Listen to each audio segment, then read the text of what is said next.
This is the Louie T Network. The journey is long, and nobody said it was going to be easy. But all we've got is us. All that believe is us.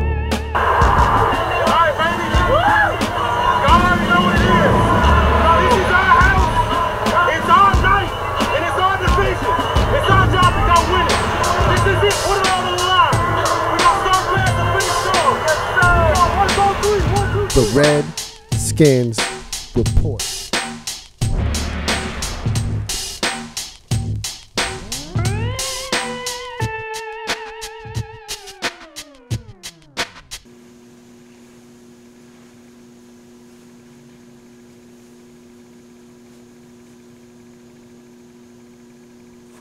I'm dressed in all black like the Omen.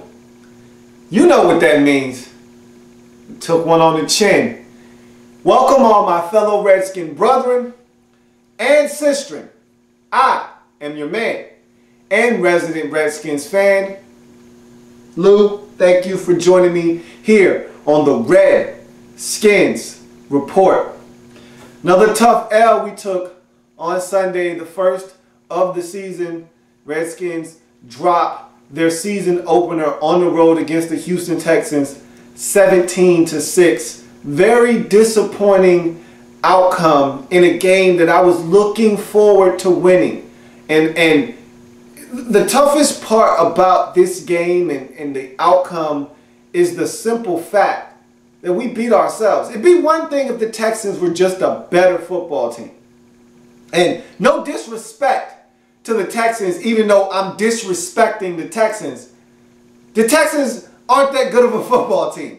And I think as the season wears on, everyone else around the league will figure that out. And I think the thing that's going to frustrate me when it's all said and done is we'll look up and look, I don't want to disrespect the Texans and elevate us as if we're a good football team, because right now we don't know who we are. We don't know what we are. We're an 0-1 football team. Right now the Texans are better than us record-wise. So I don't want to sit here and demean the Texans as if we have it any better. Right now, it's the pot calling the kettle black to sit here and talk about the Texans as if they're yesterday's garbage, when we're no better than them. But I think that we're a better football team than the Houston Texans. We didn't prove it though, and so that's the problem that I have. Is I don't feel like the better team won the game, but it doesn't matter. At the end of the day, the stats and all of those are nice, but the scoreboard is what tells the story. And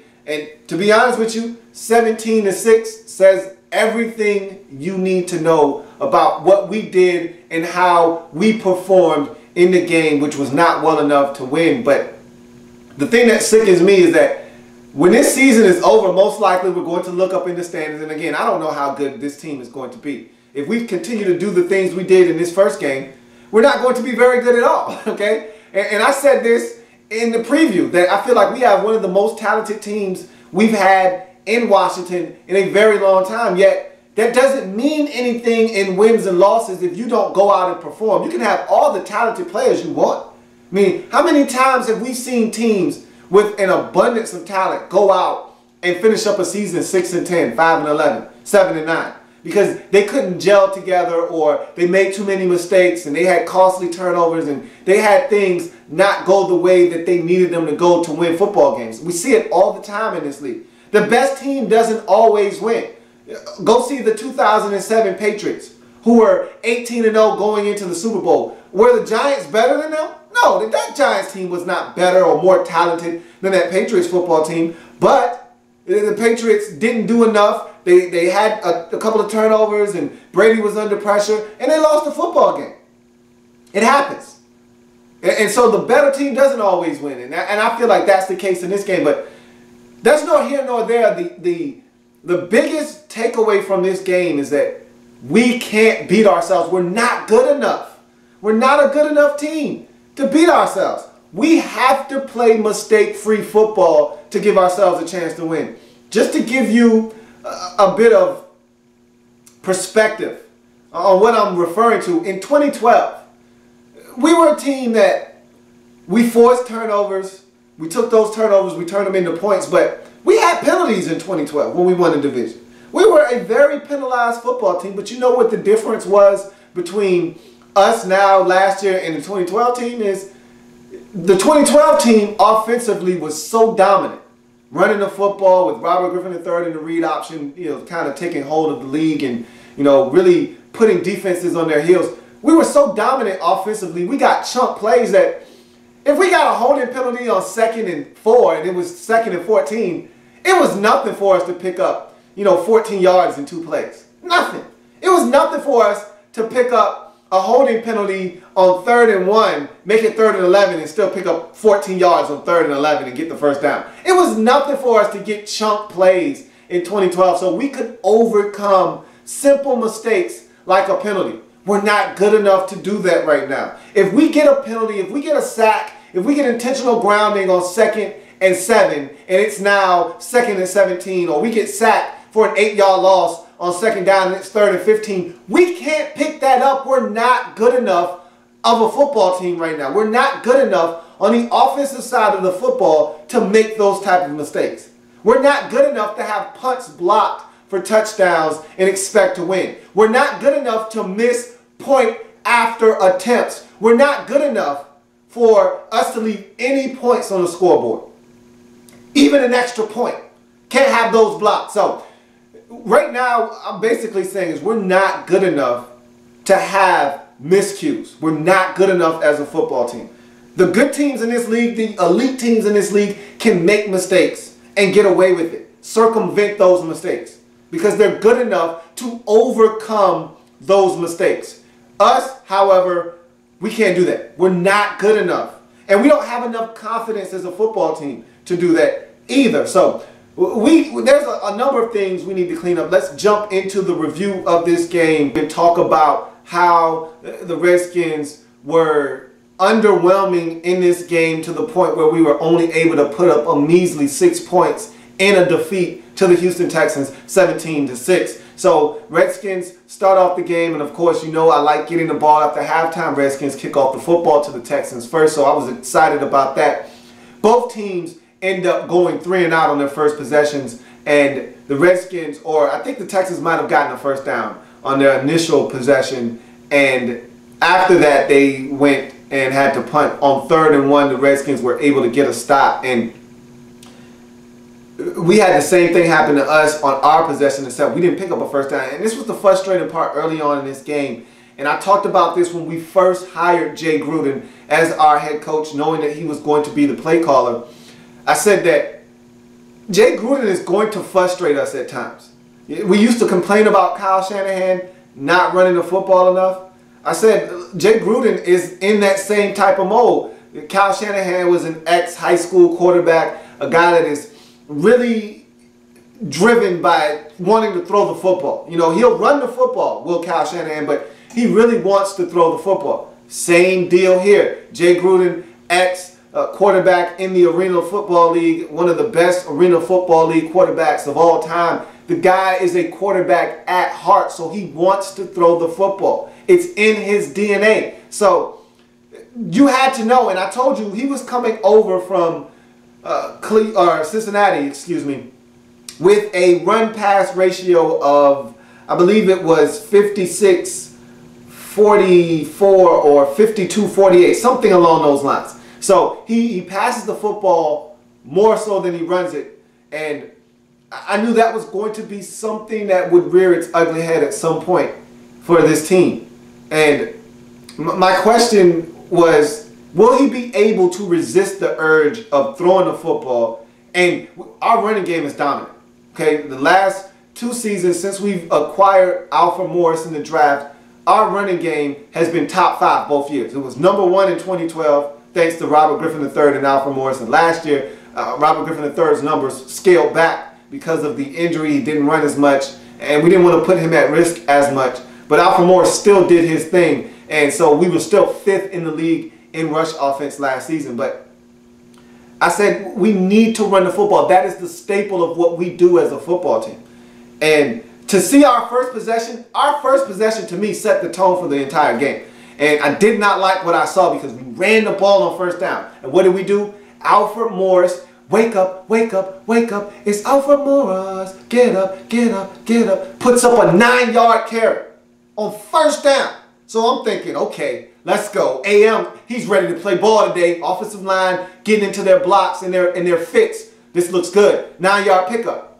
What do we do on second down? We take to the air, throw the football, incomplete pass. 3rd and 1, now we decide, okay, let's run the football when we should have ran it on second down after the success of the first down run. We get stuffed on, and they knew the run was coming on 3rd down. They geared up for it. They stuffed us. We had to punt the football. I was disappointed.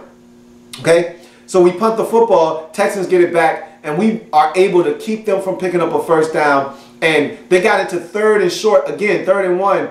And I told you our run defense is going to be really good this season. And one of the biggest reasons why is we're better up front, of course, along the defensive line. But Keenan Robinson, I keep trying to tell you guys, I'm so high on Keenan Robinson right now because I didn't expect him to be this good.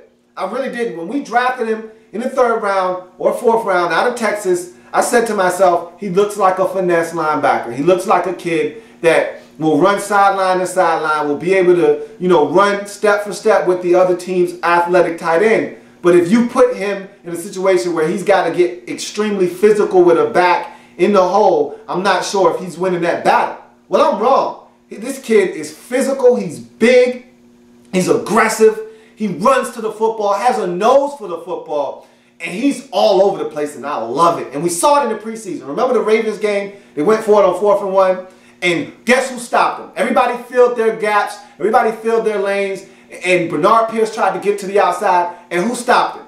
You guessed it. Keenan Robinson stopped him short of the first down. They had to turn the football over on downs. And this was a similar situation, 3rd and 1. They tried to run it with Arian Foster. Keenan Robinson and his Redskins defense rose to the occasion, got off the field once again in a 3rd and short situation. So this defense was making me proud because, again, I expect this defense to be much improved. And I think our rush defense is going to be one of the most aggressive in the league this season, and they started out the game that way. So we get the football back, and the next possession really perturbed me. It really annoyed me on several different levels because I was a little salty after the first possession. I had a little bit of a salty taste in my mouth because I didn't like the fact that AM got 9 on first down, didn't see the ball again until 3rd down, and then the Texans were waiting on him, and we were forced to punt. So if it's ever a situation where you need 1 yard after first down, I want to run that ball on second down. Hey, if you stop me for no gain, I'm running it again on 3rd down. Look, if I can't pick up a yard,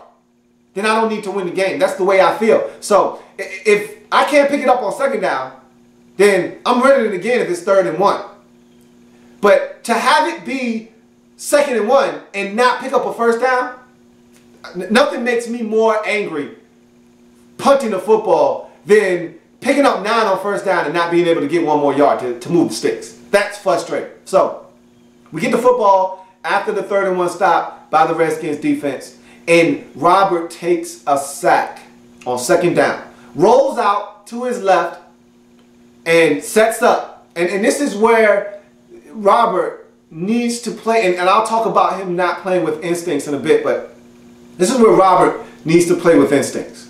Needs to just forget about what everybody's talking about and just play football. Sometimes I feel like when he's on the field, he's got all these voices in his head. People telling him to slide. People telling him to get out of bounds. People telling him to be a pocket passer. People telling him to do this and do that. Just be Robert Griffin III. And you can tell he wants to please people. He's a people pleaser. Much like LeBron James in the NBA, he's a good guy and he wants everyone to like him. And so he'll do whatever it takes to please the masses. How about you just play football, young fella? Because this is the thing. And I wanted to address this later. Let me address it now because it's on my chest and I want to get it off. If you're going to sit in the pocket and not be... We drafted you to be a playmaker. We didn't draft you to just stand in the pocket and take shots.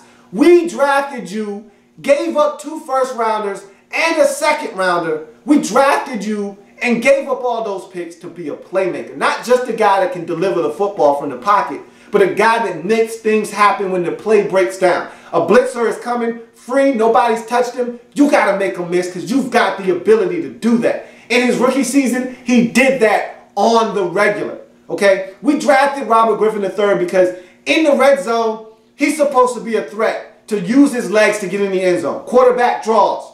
You know, getting out of the pocket, extending plays with his legs, making things happen outside of the pocket when teams start to break down defensively once you get out of the pocket and you can make things happen with your arm. That's why we drafted you. Not for you to be this conservative, cautious kid that's looking for somewhere to fall down, that's taking sacks, that's not being explosive as an athlete. Look, if you're going to do that, we could have stayed at number 6 in the 2012 draft and took Ryan Tannehill with that selection, instead of trading up and giving away all those picks. If you're not going to be the explosive playmaker that we know that you are, if you're going to let all these people tamper with the way you play football and tell you how to play the game, if you can't play the game the way that you're supposed to play it and be a playmaker for this team, then we could have just stayed at number 6 and took Ryan Tannehill. Because that's what you're playing like right now, a guy that isn't making any plays other than the ones from the pocket. And that's not who Robert Griffin III is at heart. Now, with that being said, we go back to the game. And he takes a sack, and this was a frustrating sack because he rolls out of the pocket, it's play action fake, he gets outside of the pocket, and he has about a good 3 seconds to scan the field. If nothing's there, tuck it and run. Go much faster than slow. And he runs out of the pocket, and he sets up, and he just stands there. And DJ Swearinger comes on a delayed safety blitz, and he literally came from about 15 yards off the pace, and Robert just stares and takes a sack. Can't happen. Cannot happen. And so that right there let me know that Robert just isn't willing to make any plays with his legs anymore.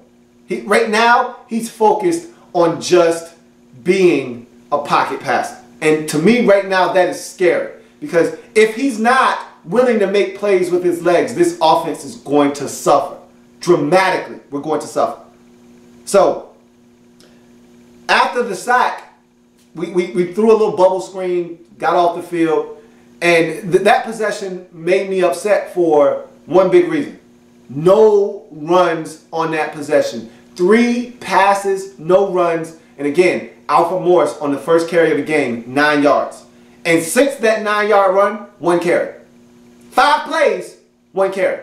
So, again, you see where I'm going with this. A little upset, a little perturbed because we're not getting into a rhythm offensively and we're throwing the football way too much. Now, Robert has completed every single one of his passes to this point. Every pass attempt that he's made, he's completed it. But, again, we're not getting into an offensive rhythm because we're not being balanced offensively. So, we punt the football. The Texans, look, our defense was stymieing the Texans early in this game to get the football back. And what did I tell you in the preview? That Andre Roberts is going to be a weapon for us. Potentially of mass destruction. And he was on his way to busting off a huge punt return. He had made the first wave of defenders miss, and he was starting to get down the sideline, and oh no, Darrell Young, D.Y., gets in his way, they crash into each other, and Dre goes out of bounds. Of course, D.Y. did not have the intent of hitting his player. He was just simply trying to block, and he just happened to be in the way. But it was unfortunate because there was big return written all over that play. You best believe it. So that one hurt. That stung a little bit, but it happens. Things happen. You have to move on from that. So we finally get our first offensive first down of the game as the first quarter starts to wind down. We throw a stop to Pierre Garçon, and there were a lot of stops being thrown, a lot of hitches and stops and comebacks being thrown to our receivers in this game. And that's what the Texans were giving up. So we took what they were giving us, and Pierre was able to make a guy miss, get up the field, and get the first down of the game for us as we move on to the second quarter. Great draw by Roy Halou Jr. on 3rd down, and that was an excellent call by Jay Gruden to hand it off on about 3rd and 3 on a draw. It was a beautiful delay. Robert drops back, hands it off to Roy. Roy's able to find the creases in the defense and get outside and get up the field for about a good 8-9 yard gain. And so that was very impressive because we didn't used to run a lot of draws, especially on 3rd down. So that was a nice play call on the part of Jay Gruden. But the drive stalls out after a Chris Chester false start, and then Robert is sacked, and so we have to punt. And that was a jailbreak on that sack. I mean, just about everyone on the Texans' defense that came after the quarterback on that particular play got in. Brooks Reed and J.J. Watt were both nightmares on Sunday. And I talked about the need for the Redskins to double up J.J. Watt. Well, obviously, they weren't listening. And I thought that we would run a lot of quick game. Remember I told you offensive coordinator had a game plan that he had devised to kind of slow down the rush? Well, we saw what it was. It was, hey, if the Texans are playing off, which they were, we're going to go quick game. You know, screens out to the edges and a lot of short passes, get the football out of Robert's hands, a lot of quick intermediate to short routes, and getting him into a rhythm, which it worked. It got him into a rhythm, but again, at some point you got to be able to stretch the defense. And I didn't have a problem with the Redskins dinking and dunking and taking what the Texans were giving them. It was just, we just made too many mistakes. And I just talked about the Chris Chester false start. Well, that puts you in a situation where the defense knows you're passing. Now they can pin their ears back, send the blitz, and they hit home. Everybody got in. Robert crumbled under the pressure. We got to punt the football. So a promising drive, the first of the game for us after not having a first down for the first 2 or 3 possessions of the game. We finally get something going offensively, and you get a penalty, and then you get a sack. So, and I talked about this earlier at the top of the show. We're not good enough to have these type of mistakes. We're not good enough anymore to have it be 2nd and 12. You know, after 3 yards on first down on a run, you get a false start penalty, and now it's 2nd and 12. Now that the defense knows that you have to pass on 2nd and 12, you can't run it again and put yourself in 3rd and long. You need to pass it and pick up 5 or 6 to get you back into 3rd and manageable. So now they can come with a blitz if they want, and they did, and they got in, and we had to punt the football. So that's frustrating because we're not good enough as an offense right now to be able to make teams pay for blitzing us and to make teams pay when we have advantages. And we had a few in this game, and there were 5 mistakes, and I will chronicle those mistakes that I feel like cost us this game. 5 huge mistakes that cost us this game, and I will talk about each and every single one of them as we run down the list of them when we get there. So we have to punt the football. And Jason Hatcher gets a sack that helps the Redskins defense get off the field, and Hatcher is going to be a big player for us this year. And he went down with an injury, and we were banged up in this game. Jordan Reed, Jay Reed, went down with an injury, and it was his fault. Stop jumping, young fella. Stop leaving your feet. He was about 10 inches away from a Willis McGahee hit. I don't know if you remember Willis McGahee when he played at the University of Miami. He took a shot on his knee, broke his leg, was out. And remember, he got drafted after that, but his stock plummeted. I think he ended up being one of the last picks in the first round, or he went in the second round to the Bills because of that injury. I think he was supposed to be a first round pick, ended up going in the second round because of that injury, I believe, or it was a late first round pick. Either way, he jumped in the air, got hit directly on his knee, broke his leg, boom. He was out for a while, needed surgery, and this, that, and the other. Remember Robert in the air, Haloti Nada, you know, sprained MCL, LCL, PCL, you name it, because he was in the air and his foot got bent back because of the force. Well, Jordan Reed had something similar happen to him. He was lucky because the hit wasn't flush, that it only hyperextended his leg, which pulled his hamstring, strained it. So he's going to be okay, but he's going to be out for a while. You know, hamstrings are nothing to play with. If he would have stayed on the ground, that hit does not happen. He tried to elevate over the defender. He reminds me of Mike Sellers. Always wanting to jump. Stay on your feet, young fella. You're a big kid. You're built solidly to the ground. Why are you leaving your feet? Stay on the ground, lower your shoulder, keep it moving. So he ended up getting injured. We lost Barry Cofield in this game very early on with a high ankle sprain. He's going to be out. Redskins have placed him on the injured reserve with the designation to return. So he'll be back, you know, week 7, 8, 9, 10, 11, somewhere down the line. We won't see him for a while. And Jason Hatcher went down at one point, but he came back. It was minor. He was able to retape the ankle, come back in the game, so he was fine. But he got a sack, got us off the field, and that led to the Texans having to punt us the football. And what did I tell you? Dre is a beast, and I'm telling you, he's going to pop one at some point this season. He had a 26-yard punt return, which sets the Redskins up in Texans territory to start the drive. Great field position.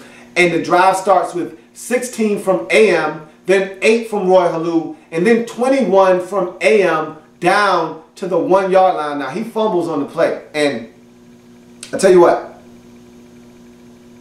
before we move on, there was a play in the first quarter, and I failed to mention this. I omitted this, and this is my mistake, but let's go back and touch on this quickly.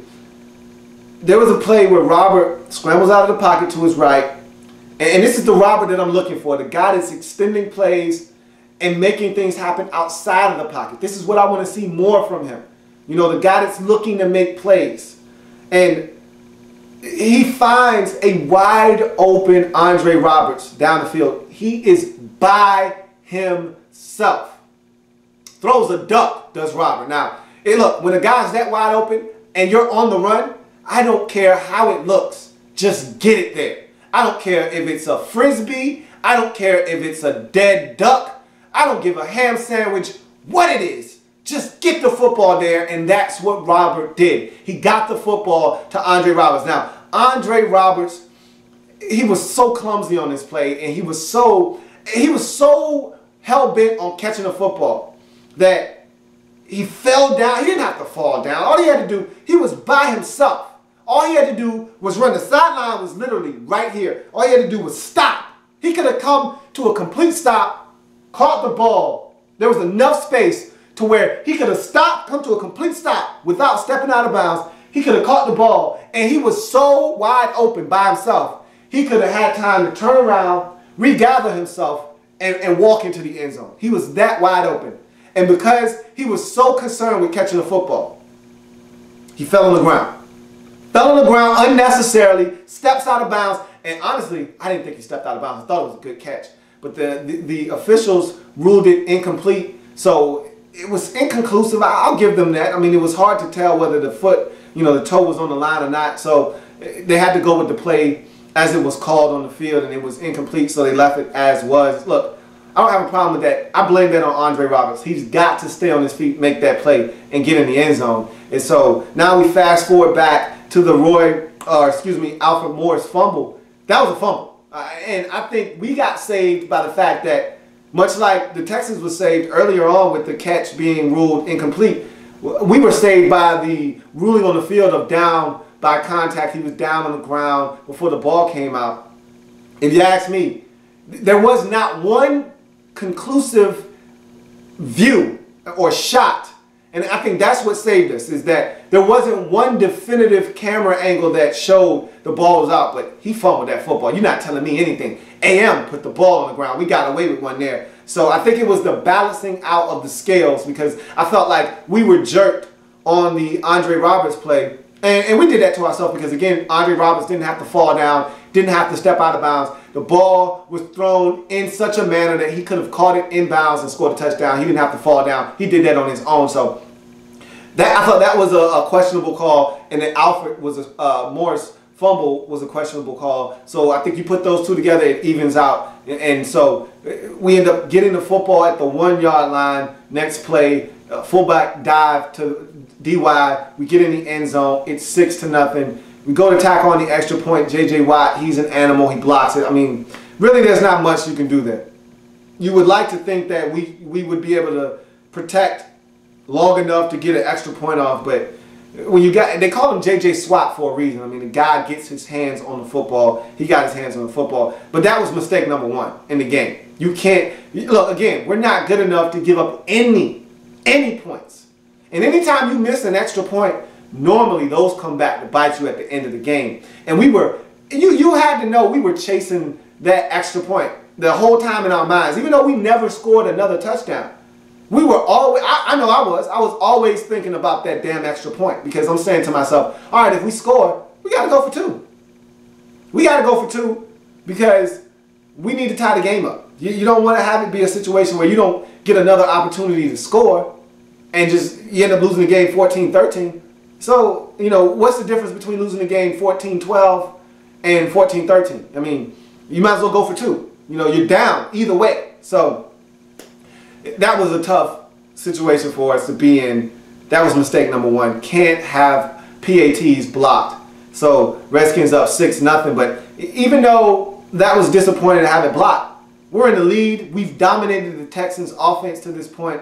They've done nothing offensively. This defense has stymied them, like I said earlier. So I felt good about where we were in the game because I felt like we were going to dominate them, and I felt like Ryan Fitzpatrick was going to give us an opportunity to make a play.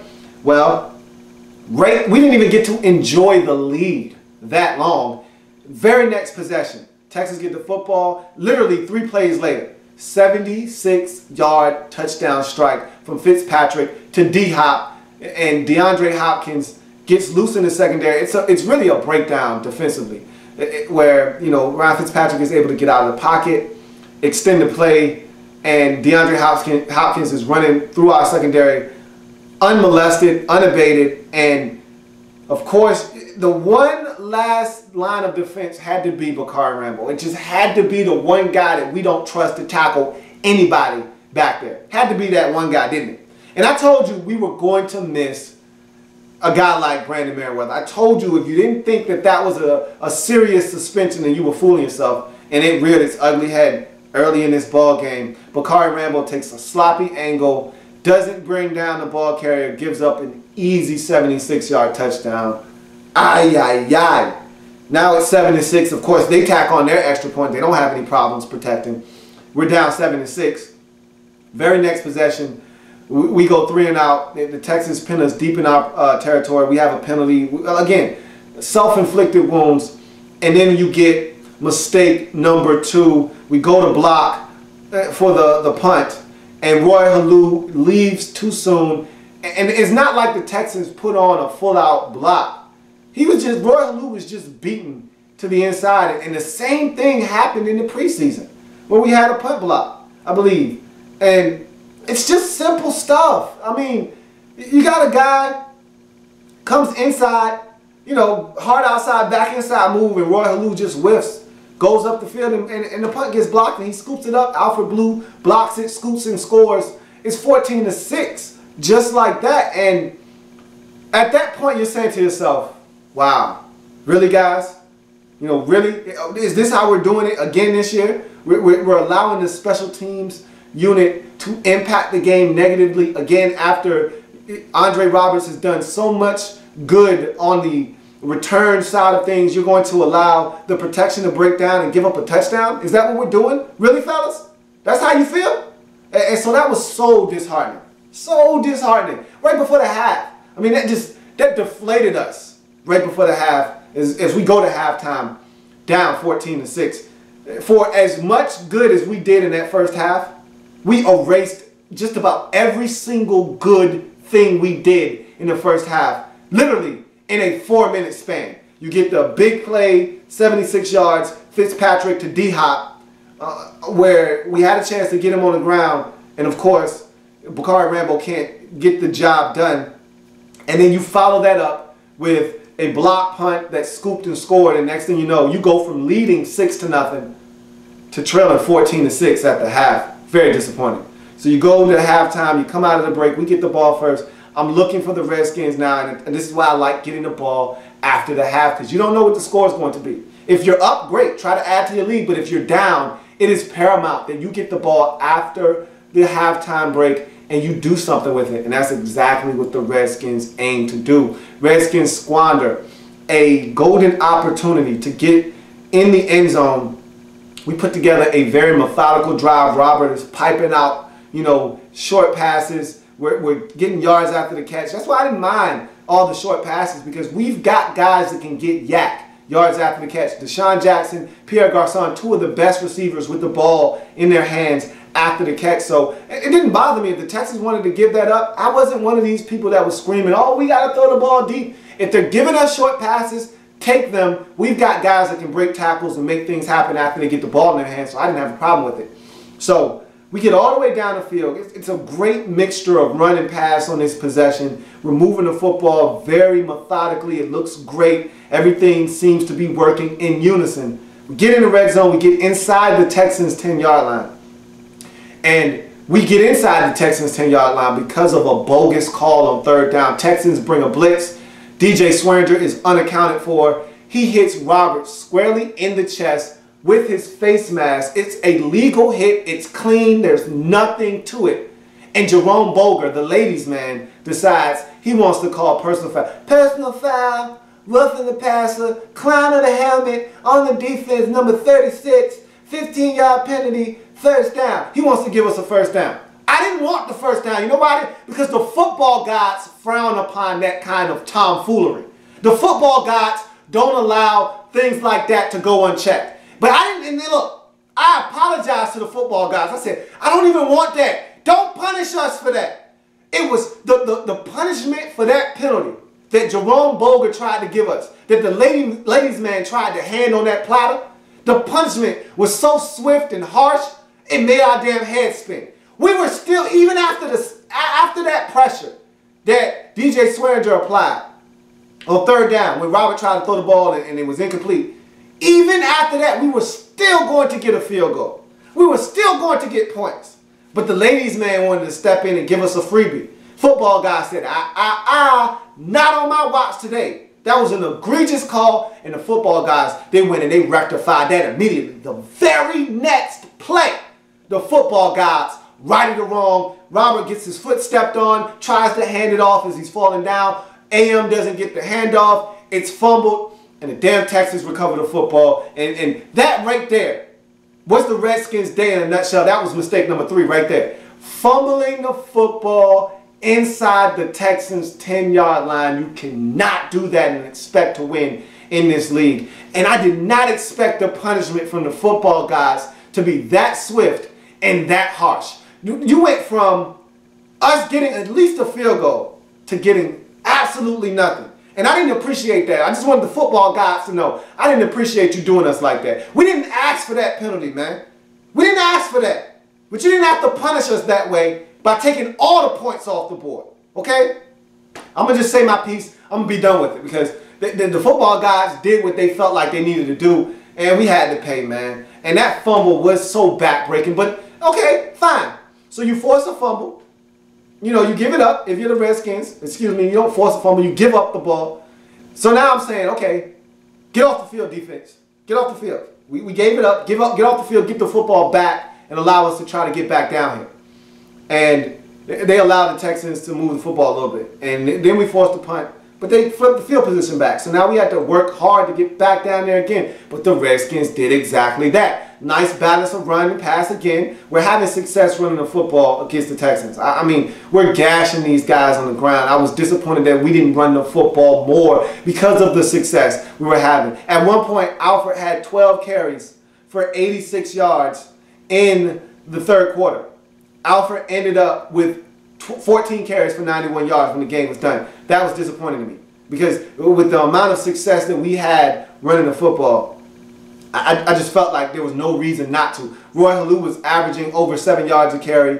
Alfred Morris was averaging up over 6 yards a carry. There was no reason for us to stop running the football. So that was disappointing. But nonetheless, we put together another drive in the third quarter. This time, Robert throws a beautiful ball with some feathery, soft touch. Whew! It was soft. And it was beautiful to Niles Paul. Oh, and Niles Paul, look. Before you beat him up for fumbling, Niles Paul had a hell of a game. In the absence of Jay Reed, Niles Paul stepped in, 4 catches, led the team in receiving in yards, had over 80 yards receiving in this game. He stood out in this game, did Niles Paul, and had a big play over the middle, breaks a tackle, and he just didn't secure the ball. That's all. Because even the tackle that forced the fumble, it's not like the guy went with a hammer or he came with a bolo punch. None of that. It was just a simple matter of Niles Paul not applying the 4 points of pressure on the football. And he had it tight, but he didn't have it tight enough. And he was sweating. He was all slippery. You know how Niles gets all glistening and whatnot. Ball slipped right out of his hand. It really wasn't that good of a play by the defender. It was more of a negligent play on the part of Niles Paul. And that's what you can get when you got a guy that's not used to carrying the football that often. It was unfortunate, but I wasn't that mad at Niles. I was more mad at the fact that he fumbled than I was the fact that he allowed that to happen. You know, things happen on the field, but you just ask yourself, why us? You know, why do we keep having these things happen to us? That was a really unlucky play is what it was. It's not like the Texans had a great play where he came from behind and poked it out and you're like, man, that was a hell of a play. Way to hustle down the field. The dude literally grabbed Niles Paul's arm and now went to shrug him off. And as he was shrugging him off, the ball said, boop, ski, came out. It's not like the dude came with a nice tomahawk or a bolo punch and punched it out. It was simply a happenstance type of play where Niles was like, hey, get off me. Boop, ball came out. Oh, hell. Ball's out, Texans recover. Second time the Redskins are inside the Texans' 10-yard line when they put the football on the ground in the third quarter. And that one was debilitating for a number of reasons. A, you fumble in the Texans' red zone again. B, and that was a mistake. 5. Number 4 was the fumble by Robert Griffin III and Alfred Morris in the red zone the first time. So those are your 5 mistakes that I thought cost us this game. And the reason why this possession hurt worse than the first fumble was because the defense this time didn't respond. They didn't get off the field this time. This one deflated us to the point where the Texans were able to drive the football all the way down the field.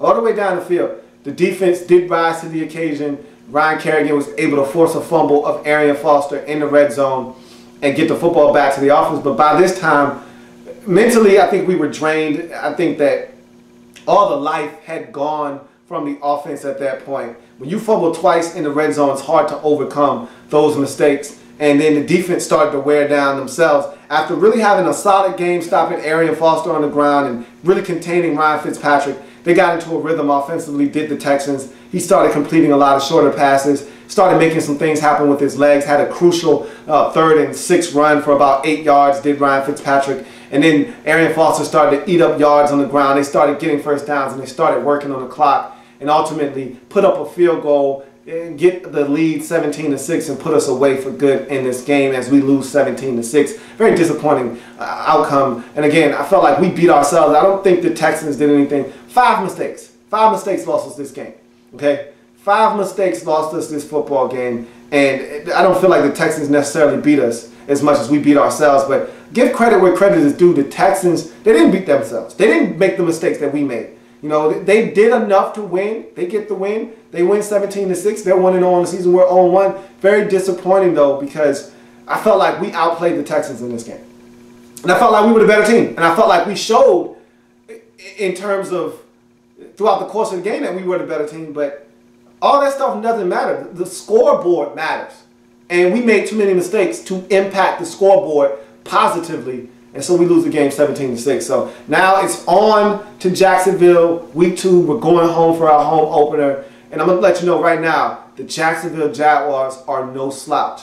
They were up on the Philadelphia Eagles 17-0. They sacked Nicholas Foles 5 times in the first half last week, forced 2 fumbles and an interception in the first quarter, and scored 17 points. Jumped out to a 17-0 lead. So if you think we're going to go home and we're going to have a parade on the Jacksonville Jaguars and on their behalf, you're sadly mistaken. Keep in mind, we're not a good football team yet.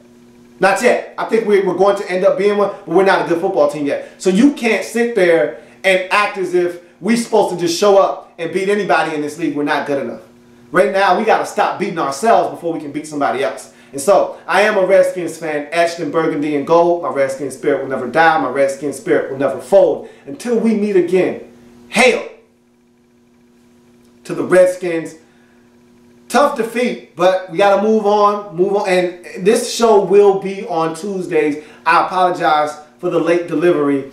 A lot of things happened earlier on in the week that kind of delayed the process. But look, either way, I'm here. We're doing it. And it's going to be on a more strict schedule as we move along. Next time I will see you will be Friday at 9:30 p.m. I'll see you then. Have a good one. Hey, take this one on the chin and move on. We'll be all right. Pick yourself up, dust yourself off. We'll be back. It's burgundy and gold all day. See you next time. The Redskins Report.